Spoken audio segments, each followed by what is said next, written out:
গতকালকে বিএনপির তরফ থেকে যেই বক্তব্যটা দেওয়া হয়েছে, এখানে বেশ কয়েকটা বিষয় খুবই সাবলীলভাবে সুন্দর ভাষা এবং শব্দ চয়নের মাধ্যমে, এছাড়াও আল্লাহর ডর ভয় দেখানোর মাধ্যমে মোটামুটি ছাত্রদেরকে যে মেসেজটা দেওয়ার, সেইটা কিন্তু বিএনপি দিয়ে দিয়েছে। দর্শক, proclamation day of July revolution মানে এটা একটা যে ঘোষণাপত্র আসার কথা যে এই সংবিধানকে কবর দিতে হবে বা মুজিববাদকে, এখন ৭২-এর সংবিধানকে মুজিববাদী সংবিধান হিসাবে কেউ কেউ মনে করছেন, তবে বিএনপি কিন্তু মনে করছে যে সংবিধান সেটার হিসাব আলাদা। এটা মুজিববাদ সংবিধান এই ধরনের শব্দ কোনো রাজনীতিবিদরা ব্যবহার না করলেও সোশ্যাল মিডিয়া প্ল্যাটফর্মে আওয়ামী বিরোধী যারা আছেন তারা বিভিন্ন সময় এটাকে মুজিববাদী সংবিধান হিসাবেই অভিহিত করে থাকেন। তাদের ভাষায় আমাদের সমন্বয়করা তারা যে ঘোষণা দিয়েছে, এখন প্রশ্ন হচ্ছে যে তাদের এই ৩১শে ডিসেম্বর কি আদৌ সফল হবে কিনা, নাকি রাষ্ট্রপতির অপসারণ ইস্যুতে তাদের যেমন মুখ থুবড়ে পড়েছিল তাদের যে চাওয়াটা, অথবা এই সংবিধানকে পরিবর্তনের ইস্যুতে এর আগে তাদের দাবিটা মুখ থুবড়ে পড়েছিল, এবারও ৩১শে ডিসেম্বর যেই বলা হচ্ছে যে সংবিধানের কবর রচনা করা সহ আরও বেশ কিছু বিষয় এখানে ঘোষণাপত্রে আসতে যাচ্ছে, তো এটাও কি মুখ থুবড়ে পড়বে কিনা। এখন এই প্রশ্নগুলো কেন আসছে, ৫ই আগস্ট ওই দিন ছাত্রদের ডাকে সারা বাংলাদেশের একটা বড় অংশের মানুষ মাঠে নেমেছিল। ওটার কারণ ছিল কি, যার যার ব্যক্তি প্রয়োজনীয় অনেকে মাঠে নামছিল যে না, এই আওয়ামী লীগের দ্বারা আমি ক্ষতিগ্রস্ত হয়েছি, বা আওয়ামী লীগের একজন চাঁদাবাজ ভাই, তার জ্বালায় আমি দোকানটা চালাইতে পারি না। রিক্সাওয়ালাও চিন্তা করছে রিক্সা চালাই এই জায়গাতে ১০ টাকা চাঁদা দেওয়া লাগে, অথবা তার সাথে এটা খারাপ ব্যবহার হয়েছে।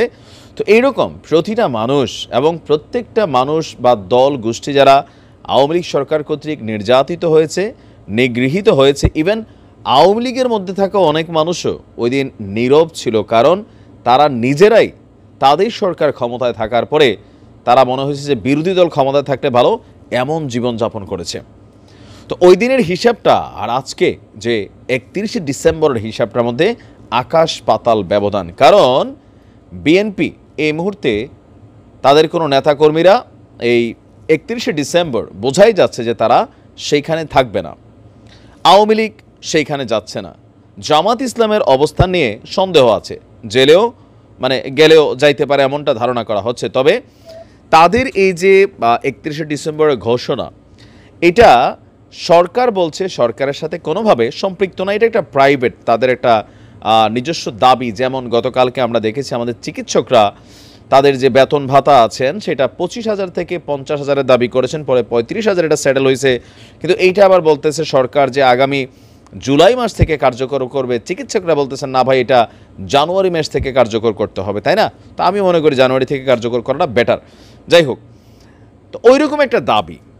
এখন যেহেতু ছাত্রদের মধ্যে থাকা একজন উপদেষ্টা আসিফ, তিনি বিষয়টাকে সাপোর্ট করে ফেসবুকে একটা স্ট্যাটাস দিয়েছেন, সেখান থেকে আবার বিষয়টা নিয়ে কারোর সন্দেহ যে হয়তোবা ছাত্ররা ঘোষণা দিবে, তারপর সরকার এটাকে চাপ হিসাবে ফিল করবে, তারপর হয়তো তাদের কোনো একটা দাবি দেওয়া মেনে নেবে। আবার এই সংবিধান পরিবর্তনের যেই কাজটা, এটা এই অন্তর্বর্তী সরকার করবে, মানে সরকারেরই টিমে ছাত্ররা, আবার টিমের ছাত্রদেরই আরেকটা টিম হচ্ছে সরকার। এটা অনেকেই আমরা দেখছি বা বুঝতে পারতেছি বা ভাবতেছি। বিএনপি বলতেছে আমাদের সাথে যোগ নাই, জিজ্ঞাসা নাই, আমরা তোমাদের সিনিয়ররা আছি, কোনো রকম বক্তব্য নাই, তো তোমরা কিভাবে আসলে এটার ব্যাপারে এত বড় সিদ্ধান্ত নিতে পারো? অহংকারী হয়েও না, আল্লাহ পাক অহংকার পছন্দ করে না। আওয়ামী লীগ সরকারের ধ্বংস হয়ে গেছে শেখ হাসিনার অহংকারের কারণে। এরকম সুন্দর সুন্দর ভাষায় তারা বলছিলেন বিএনপির মির্জা আব্বাস সাহেব যে এই সংবিধানের যখন কবর রচনার কথা বলো তখন কিন্তু আমাদের কষ্ট লাগে বাবা, ৩০ লক্ষ শহীদের বিনিময়ে এই দেশ স্বাধীন হয়েছে, সুতরাং এই সংবিধানের ওজনটা অনেক বেশি। তোমরা এখন যেই দলিলপত্র লিখতে চাচ্ছ বা সংবিধান লিখতে চাচ্ছ, যদি ২ বছর পরে সেই সংবিধানটা ছুঁইরা ফেলে দেওয়া হয় তখন তোমাদের কেমন লাগবে? আমাদেরও ঠিক এমনটা লাগছে। আপনি কথাগুলো গোছালো ভাষায়, মির্জা আব্বাস সাহেব যথেষ্ট কী বলে, একজন বুদ্ধিমান রাজনীতিবিদ, ঠান্ডা ভাষায় বলছে যে যদি তোমার মাথায় সমস্যা হয় তাহলে ওষুধ খাইতে হবে, মাথা তো কাইটা ফেলা যাবে না।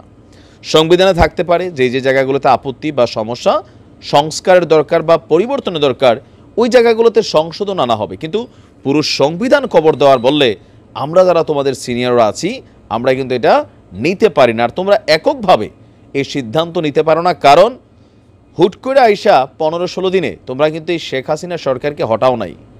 বিএনপির বিভিন্ন নেতারা বক্তব্য দিয়েছেন যে আমরা 17 বছর যাবৎ এই প্ল্যাটফর্মটা তৈরি করে রাখছি, তোমরা আইসা হুট করে কিন্তু এটা ঘটাইতে পারো নাই। এটার পিছনে আমাদেরই মেইন সাপোর্টিংটা ছিল। আবার তোমাদের এই আন্দোলনে ছাত্রদলের অসংখ্য নেতাকর্মী তারা কি বলা হয় যে এখানে হতাহত হয়েছে। সুতরাং এই জুলাইয়ের যে বা আগস্টের যে অভ্যুত্থান, এটা একক কোনো তোমাদের ফসল না। এটাকে রিজভী সাহেব বলছেন যে আরও বেশ কয়েকজন বিএনপির নেতারা বলছেন যে ছাত্ররা এই অভ্যুত্থানের যে ফলাফলটা এককভাবে এটার কৃতিত্ব নেওয়ার চেষ্টা করছে। বিষয়টা কিন্তু তাদের এককভাবে না, এটা সমন্বিত একটা ইস্যু। কথা কিন্তু সত্য, কিন্তু ছাত্ররা বলছে যে তোমরা বিএনপির মানে ক্ষমতা কতটুকু ছিল, শেখ হাসিনার বিরুদ্ধে তোমরা কি করতে পারছো। আপনি ছাত্রদের ভাষাগুলো যদি দেখেন, বিশেষ করে জাতীয় নাগরিক কমিটির ভাষা, যে তোমরা তো বিভিন্ন সময় অনেক চেষ্টা করছো, কই শেখ হাসিনার পুলিশ বাহিনীর সামনে বা ছাত্রলীগের সামনে তোমরা তো দৌড়ের উপর ছিল, আমরা একজন মরছি আরেকজন দাঁড়াইছি, দেন এই পুলিশের মনোবল ভেঙে গেছে। আমাদের ডাকে শহীদ মিনার থেকে লক্ষ লক্ষ মানুষ এই বঙ্গভবনের দিকে মানে রওনা হয়েছিল। তো সুতরাং এই আন্দোলনটা আমরা কারা তোমরা কারা বিভাজন কিন্তু আসছিল মাঝখানে, খেয়াল আছে তো। তো সব কিছু মিলিয়ে ছাত্রদলের বক্তব্য যদি আপনি শোনেন, এই বৈষম্যবিরোধী আন্দোলনের যারা নায়ক আছেন তাদের সাথে বিভিন্ন কথাবার্তায় তাদেরও কিন্তু ক্ল্যাশ আছে। বিএনপি আবার সুন্দরভাবে বলছে যে মানে তোমাদের এই অবদানকে আমরা স্বীকার করি, আমরা তোমাদের বাহিরে না, তবে তোমরা আবার আমাদেরকে ডিঙায়ও না। এবার মির্জা আব্বাস সাহেবের যে বক্তব্যগুলো, বিএনপির একজন দায়িত্বশীল মুখপাত্র হিসাবে তিনার এই বক্তব্যগুলো আপনি কোনোভাবেই হালকা নেওয়ার সুযোগ নাই। তো প্রশ্ন উঠছে যে আগামী 31শে ডিসেম্বর তাহলে কি সেখানে কি পরিমাণ মানুষের সমাগম হইতে পারে। কেউ কেউ বলছেন যে নিজেদের শক্তিমত্তাটা আরও একবার দেখাইতে চায় ছাত্ররা বা সমন্বয়করা, তারা যে ডাক দিয়েছে। আবার অনেকে আছেন আমাদের ভিডিওতে কমেন্ট করছেন, ভাই দেখেন 31 তারিখ একদম সেই লেভেলে এখানে মানুষ হবে। তো কেউ বলছেন 5ই আগস্ট একটা টার্গেট ছিল, শেখ হাসিনা চিহ্নিত একটা টার্গেটেড একজন ব্যক্তি ছিলেন, বাট এখন এর টার্গেটেড ব্যক্তিটা কে। মানুষ এখন একটু দ্রব্যমূল্যের দাম কম চাচ্ছে, নানান ধরনের ইস্যুগুলোতে কথা বলছে। তো এরকম নানান বিষয় নিয়ে আসলে মতানৈক্য দেখা দিয়েছে। এখন প্রশ্ন হচ্ছে আগামী 31শে ডিসেম্বর বিএনপি শেখ হাসিনার সরকারের পতনের পর এই ছাত্ররা এমন কোনো কিছু অর্জন করতে পারে যেখানে বিএনপি বেঁকে বসেছে বা বাধা দিয়েছে। তো তাহলে এই 31 ডিসেম্বর নিয়ে বিএনপির যে অবস্থান আমরা স্পষ্ট বুঝতে পারছি। তো 31 ডিসেম্বর কি মানে শুরুর আগে শেষ হয়ে যাচ্ছে, নাকি অতি কোনো বিপ্লব আমরা দেখব যেটা আসলে বিএনপির মনে আবার ভয় ধরাই দিবে যে yes they can do it. সময় বলে দিবে। ভালো থাকুন।